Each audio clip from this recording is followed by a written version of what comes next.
Hello, namaste, and welcome to Delhi. I'm Devina Gupta, and this is Work Life India on the BBC, the show that looks at all things to do with money, the work we do, and the lives we lead.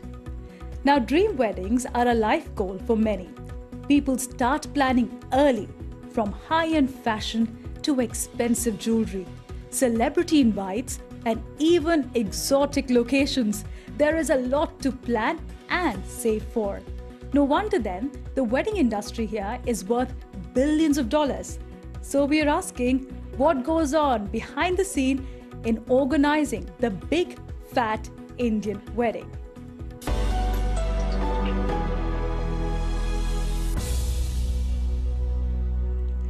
Now, India is heading into a traditionally busy wedding season. Did you know India ranks second only to the United States when it comes to spending on weddings?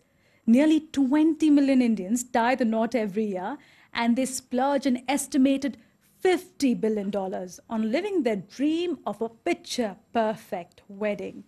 But who are these wizards turning their dreams into reality? With me in the studio is Rohit Bal, who's iconic fashion designer in India and abroad, and someone who started his career by designing for grooms. Welcome, Rohit. Thank you very much, Davina. It's great to be here.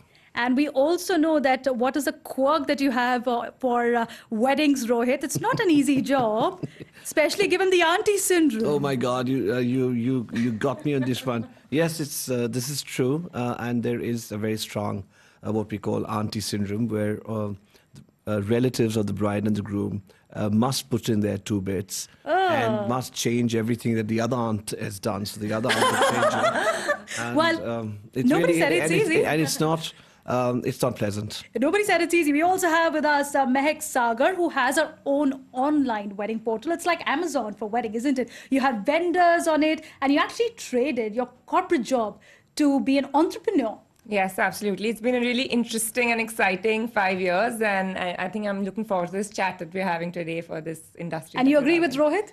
Yes, I mean, I think I'm a little bit more insulated because I don't deal with the auntie syndrome directly, but we do also deal with the bridezilla syndrome. So. Bridezilla, oh my God. Yeah. All right, we get all of those details out because we also have Neha Seth Arora, who's an insider, an entrepreneur, a wedding planner who's organized billion-dollar marriages with her million-dollar ideas. So welcome, Neha. Thank you. It's great to be here today and great company this evening. Absolutely. So Rohit, let's start with you because luxury wedding fashion is the venture that you started 6 years back. Yes. How have you seen the wedding industry change in India? It's become a little more professional, not entirely professional, but certainly more professional. And I think people, our clients, are beginning to believe in us, and they're beginning to trust us, which I think is the biggest change. Earlier, it was all about what they wanted. Now they come to us because they know what we're going to do, and they know our work. And I think because we've been doing it for 6 years, people have seen our work. So this is really all about what you see. And when you go to a wedding, you see what you like what you see, and that's when they contact us because they like what we've done for that particular wedding. So is the idea of having a wedding planner something that is becoming mainstream, Neha? Because a lot of people used to organize their own wedding, and wedding planner was for the privileged few. Yeah. So from the pandal makers and the florist, I think in the last 15, 20 years, we've really moved up. And, from Dilwale Dulhania to Band Baja Barat and Made in Heaven, we've really come a long way. But I think, like Rohit said, I think the industry is far more organized now. It's a little bit more professional. We have better vendors. We have more experienced teams. I think the industry in general has, experienced a lot, and it's a little bit more mature. So you actually referred to the Indian television shows and also the Bollywood movie that's been made on Indian wedding. And what makes Indian wedding so special, Mehak? I think, like Rohit mentioned a bit earlier, it's a bit of a mystery for all of us as to why weddings in India are such a big thing. But like people say, there are a few things that bring India together. One is Bollywood, one is cricket, and I think weddings is a third. Because it's that one big celebration where your entire family can really come together and there are no rules for those 5 days. And let me tell the audience, it's not a one-day affair. It's not. It's not. So what's the longest wedding that you've organized so far, Neha? So I think 5 days with about 750 people. It was back to back. So we had about 10 functions, and people came on time, and people ate, and they partied, and it was just So what are endless. these functions? I know that there's a dance face-off between the bride and the groom. What else is there, Rohit, in these 5 days luxury wedding? Well, there's this awful term called youngsters' night, It's fun. which basically means that's the only night that the youngsters can drink and dance and But the misconception is that nowadays youngsters is, everyone below 50 is youngsters. Yeah, that's And true. nobody below 50 leaves a party before 4 or 5 in the morning. So the poor youngsters are actually preponing it to a week out, which is not with the whole wedding celebration. So they're actually getting their time out. Wow, and how organized is this market, Mehak? Because you actually have an online marketplace where a lot of wedding vendors like Mehak would be available to cater to certain choices and certain services. Is it fairly organized, or is Indian wedding market still a large unorganized space? To be honest, I think majority is still very disorganized. I think we are moving into the direction where it's getting more structured, it's getting more professional. But for the most part, it's still very haphazard. It's still a lot of different things, right from a small florist to, a luxury wedding planner. There are so many different elements. And I think we still have a long way to go for the entire. Yes, go ahead. I think you're just being very polite. It's mayhem. It's mayhem. It's major chaos. It's like crazy. So It's out what of is the control. biggest challenge for a wedding planner like you? What's your worst nightmare? Trying to actually cater to everyone's needs and everyone's tastes and everyone's different aesthetics. And like we discussed earlier, an Indian wedding is not about the bride marrying the groom. It's about the bride marrying the groom's family, and now even the groom marrying the bride's Right. So family. where does a fashion designer in you find peace then? Because I remember reading one of your interviews where you said, look, I have a huge ego when it comes to the outfits that I design for brides and grooms. And if there are people giving suggestions, does it also clash with the professional outlook that you have for certain designs versus what the client might want? It's become a little simpler now, Davina. You know why? Because people know what I do. So it's not that somebody wants a certain kind of wedding and they know that I won't do that kind of wedding. They won't come to me. And also there's been many instances where people have come to us and they've asked for certain things which I can't do. So I've actually told them, please don't come to me. Go somewhere else. Because it's too much stress. When you're dealing with somebody who doesn't think like you, who has a completely different notion and concept of design and doesn't you're not aesthetically Aligned, in of sync. course. It becomes too much stress. But do you have that luxury, Neha? Because you are relatively in a market space where Rohit, I would say, is a generation which has been known, but you are somebody who's also trying to establish yourself. So is it difficult for you to say no? And are there certain demands where you say, okay, fine, you know what, let's just compromise and get the business? Right from the contracting stage, and when we meet a client and we probably give a fee or a quote, that's actually the decision-making part where we can choose to work out of a wedding, because it needs to make commercial sense. You need to have, even we need to marry with the aesthetics of the family, the couple, who we are meeting, who you're going to be investing your 6 months with, right? So has it happened to you any time when you actually said, oh my God, I really regret trying to be a wedding planner. I wish I had stuck to my 9-to-5 job. So in the hotels, there was no 9-to-5 job. And I think every wedding has its own ups and downs. But like I said, the minute you see that end happy couple and family, that's when you forget all the So that's a happily ever after. Yeah, then it's all worth it. One lovely smile Yeah. the bride gives you. Yeah. You can sort of say it's not been a but- problem Yes, at all. yes, Mehak. Honestly, but like just talking about, brides having opinions these days and being very meticulous, like he spoke about them having a different aesthetic.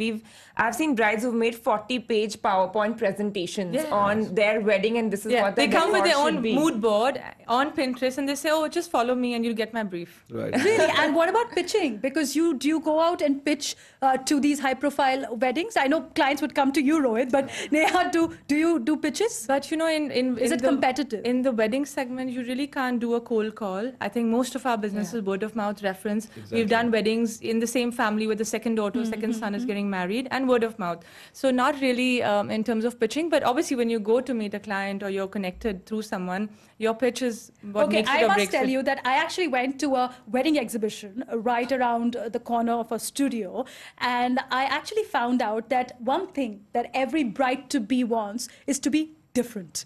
I need something unique. And that's a challenge for all of you, isn't it? Because more and more millennials are opting for lavish weddings in India.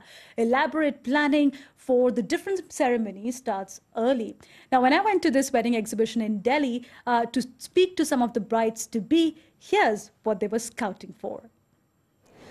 I'm in a posh hotel in Delhi where a large convention hall has been converted into a wedding exhibition area. As the season for wedding is approaching, this place is packed with brides-to-be and their families. On my right-hand side, there is one such stall which is selling the traditional Indian wedding wear. It comprises of a skirt, a blouse and a drape, all red in color with intricate design made of gold thread. The cost of this could go up as high as $2,000. On my left, just a few steps, and I can see a beautiful store with jewelry made of uncut stones, uncut diamond and pearls. There are big necklaces and chunky gold earrings. It is a tradition for Indian brides to wear a lot of gold in their wedding. And no wonder then that this is a multi-billion-dollar market, and this exhibition is just a peek into it. We spoke to some of the brides-to-be on what brings them here. The most important things that I won't mind spending on would be the photographs to be clicked, my outfits, they should be perfect, they should make me look perfect, they should make me look flawless. So the favorite part of my wedding is jewelry. So I'm here with my family since we have a lot of variety here and almost all the jewelers are exhibiting.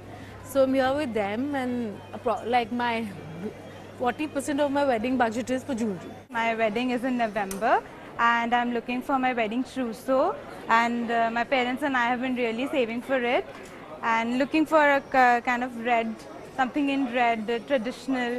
Yeah, and I would like to go from $1,500 to about $2,000. Me and my father, we've saved up to do a destination wedding in Western Indian city of Jaipur. It's going to be more traditional. The city has a lot of heritage sites as well, which we're trying to get use of during the wedding. We're trying to do dance nights, wedding night, cocktail dinners, celebrate with the few close people of ours. Rather doing a big Indian wedding in Delhi, we want to do a intimate kind of celebration in Jaipur. Wow, well, there are too many things to talk about. And while that bit was playing out, you actually mentioned, Mehak, that 80% of time that brides actually spend is on their trousseau. Yes. And hair and makeup. Yeah. And Rohit, I'm sure you get actually a lot of this request. I need something which is of a different color. Right. And also the new style that you were talking about of engraving a secret code message in their trousseau. Yeah, so this is a very scary trend, and unfortunately it's caught on. It's about, writing, kind of hiding names and putting names of your loved one, which is in this case your parent, your loved ones, your parents, your husband-to-be, anyone else you like. So you basically, it's this kind of a sort of mystery puzzle. And then the bride tells the groom, you've got to find what I've written. And the grooms now started doing the same thing. It's quite, it's quite outrageous. So men are actually equally invested in weddings, because generally you think that it is the popular perception that it's women who think about the dream wedding. Not anymore at all. In fact, in my since I do men's and women's clothes, the men are as eager and as finicky, as fussy, as particular, not only just about what they're wearing, but about everything else that was earlier. Things that were being looked by women, looked after by the women and the mothers and the grandmothers. The guys are coming in on their own. The men, the grooms are coming in on their own. They're ordering their own clothes. Yeah. They have a very strong opinion of what their wedding should look like. And earlier it was always about, okay, fine, everything had to revolve around what the bride was wearing. Now it's as much as what the groom is wearing as well. Earlier it was always that the groom had to match his clothes according to what the bride was wearing. Now it's almost just the same. So be it the dancing ceremony, be it the ceremony of putting henna on the hand of the bride, which are different rituals in a Hindu wedding. You would have the grooms also dressing we do mood boards. Yes, Yeah, we do mood boards for clothes. and mood boards for decor. So the groom and the bride, we have grooms booking makeup artists for themselves Yeah, because they want to look equally Makeup stylish. artists, wow. There are That groom is- getting ready shots. Like traditionally, there were bride getting Yes. ready moments, but now there are groom getting ready So shots. this wedding taken. market is actually also for men that is opening up. The other thing that one lady mentioned was that she wants a destination wedding. Now, is it a new trend or is it a trend for the season that you have specific countries where the Indian couples want to go to and not have wedding in India, Mehak? Yeah, I think every year the country changes, and I think it's about keeping it a little more intimate with people who you really care about, and then going to a different destination. Currently, I think Amman, Abu Dhabi, even Turkey is really catching up. And the interesting thing is that the tourism authorities of these countries are actually coming into India and partnering with planners like them, with portals like us, and saying, hey, let's plan Indian weddings here, because they recognize that this is a big industry. And this is also big money, of course. But Rohit, what about foreign clientels trying to come to India? We've had weddings like the famous Bollywood celebrity Priyanka Chopra and Nick Jonas, where they actually organize their wedding in India. Which I should hope that. I mean, Is that a reverse trend as well? I think a lot of the NRIs. This is, I think, a very strong NRI syndrome. Non-resident Indians. Non-resident Indians who actually live all their lives, and they've all studied abroad all their lives, and then suddenly when it comes to their wedding, everything needs to be Indian. But tell me something, is it cheaper to organize weddings in India, or is it cheaper to organize it abroad? Obviously, I think, but what happens in India is that you then fall into this trap of doing not one or two, but 7 or 8 different functions. Also, the number of people go up. The number of people is Logistics very goes up, high. You're spending much more food on much more money on catering, obviously the decor, and also I think it's sometimes very difficult for somebody who's lived abroad all their lives to come to India and work with Indians. It's not easy. It's not not- easy at It's all. like when Yes, when yeah. we were younger, we went to our native place to celebrate, and weddings also happened like that. Like, all our relatives are in this city, let's go and do the wedding there. Yeah. Now it's just take everyone and go to a new city and make them experience that. So I think You that's actually had a really- cruise wedding, didn't you? Yes. So we did a 7-night cruise wedding, Barcelona to Barcelona MSC. About 2 years back, we had 400 people, and it was insane. But we talk about spending. Yeah. Now, is it only the 1% of India which has got the 51% wealth which is spending on these weddings? Or are we seeing there's a new class emerging to spend on the wedding? Yes, Meher. Yeah, I think people spend on different things. So the average Indian might not afford a cruise wedding or a destination wedding, but they are aspirational, and maybe the bride will ensure that she's getting the best photographer and the best lehenga designer that she can afford. Which is the bridal Right. skirt and the trousers. Exactly. Sometimes Go ahead. you meet working communities where people are working, both the couples are working, and you'll really be surprised on the kind of budgets they've saved up for their wedding. Besides the industrial houses, where we would know what to expect when they're spending. So that's really like the dings who are working. The double income, no Yes. kids. So That's what's the really a most good lavish thing. wedding that you've done, Rohit? I don't think I can say that, but it's not about that one lavish wedding. But I just feel that for India and for Indians, a wedding is a dream. It's the dream of every girl, not every boy, I must say, but every girl for sure. They dream of their wedding, when they're 10 years old. But I think And they need to it- dream bigger now. Let me in tell you terms of exceptions are wedding. there. Let me tell you exceptions there. Case in point is sitting right here in front of you. But I want to ask you, so in 2017, there was an interesting conversation that was sparked when a private member presented a bill in the Indian Parliament saying that why not cap the number of guests coming to a wedding? Why not cap the number of dishes at the wedding? And why not the people who can afford to spend a large amount, give some amount to poorer families? But actually that's happening. Yeah. If you take even if you take an industrial family, the children are millennials, they're all very well educated. So when you do a wedding, they will be very conscious about what's happening to the food. Let's not over order. Let's not go crazy on flowers. Maybe let's But is it allocate also show of resources. wealth that is worrying at this point of time? The show of wealth through these lavish wedding ceremonies. Look, I mean, the show of wealth can come in any forms. Wedding is one form. You could buy a luxury car and a luxury bag and a luxury house, right? But I agree with what Neha says. I think the whole concept of putting a cap on guests, I think the government can go about it in a better way. Like, why not make it mandatory for venues to tie up with NGOs to donate leftover food? And rather than do the in our cap. business, we already promote SMEs. We already promote NGOs. We're actually creating business opportunities for them. Yeah. Like a typical Mehndi function, we'll have a bazaar and we'll have all NGOs. So again, the displaying. Mehndi function is when So you we're giving apply it the back. henna Yes. on the And bride's sometimes hand. we find the code in the hand as well. Yes, And but there I are- want to ask you this, Rohit, that does this show of culture of I'm better than the Jonases in my wedding create a social pressure usually for the bride side as well? Because in India, traditionally, and traditionally I would say, most of the spending is done by the bride side. So does it lead to sort of potential harassment as Well, you know, I mean, we can talk about this forever because this is something which has obviously been very prevalent in India. But, you know, it's changing now. In fact, more and more families are doing joint weddings. Yes. It's not about the bride spending all the money anymore.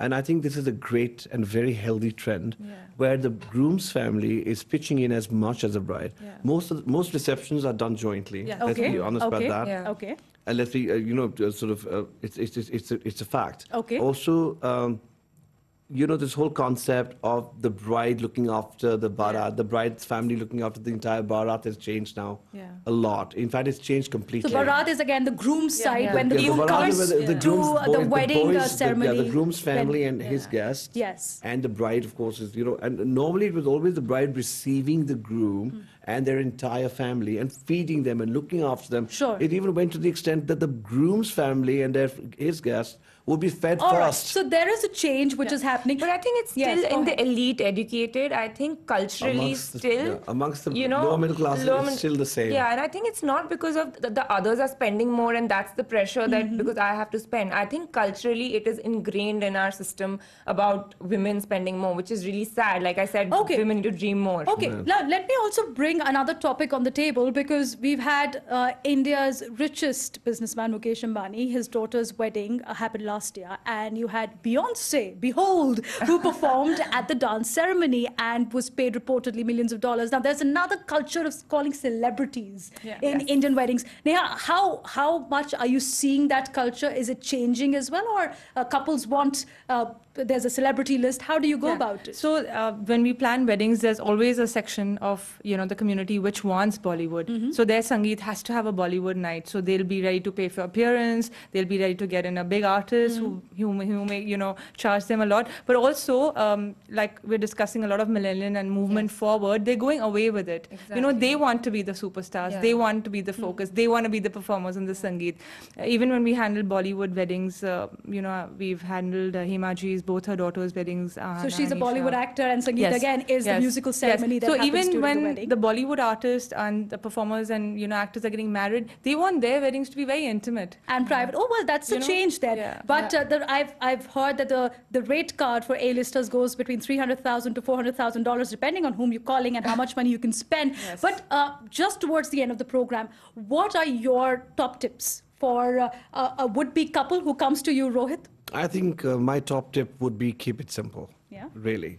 I just feel this is the time for that. And somebody who wants to follow your footsteps, Neha. So I would think that they should know what they want, and key roles should be defined in the families of who's taking a call on what. Then life is just, you know, simpler, and the wedding it just goes flawlessly. And Mehak, somebody who is in between trying to see, okay, should I be in a corporate job or perhaps I should explore more creative side and entrepreneurial side and be a little more risky? What would you say to be Braveheart? I'd say just do it. Just do it. Yeah. But any challenges that you foresee and you would tell them? Yeah, I mean, specifically to this industry, I think this is still, I'm in a tech space, but I'm in a very old school industry still. So I think for us, that's definitely a challenge. So yeah, do your research a little bit and know that what you're getting into, but ultimately you have to take that leap of faith. All right, the leap of faith is what even the couples take, I believe, when they get married to each other. Absolutely. But thank you so much for taking this leap of faith and having a conversation with me on this subject. It's been a wonderful conversation. And as they say, marriages are made in heaven, but to seal them perfectly here on the earth, it's a challenge for the booming wedding industry. After all, translating dreams into reality is no easy task. Thank you for being with us. Please do share your feedback on Delhi_WorkLifeIndia at bbc.co.uk and tweet with #WorkLifeIndia. Till next week, namaste.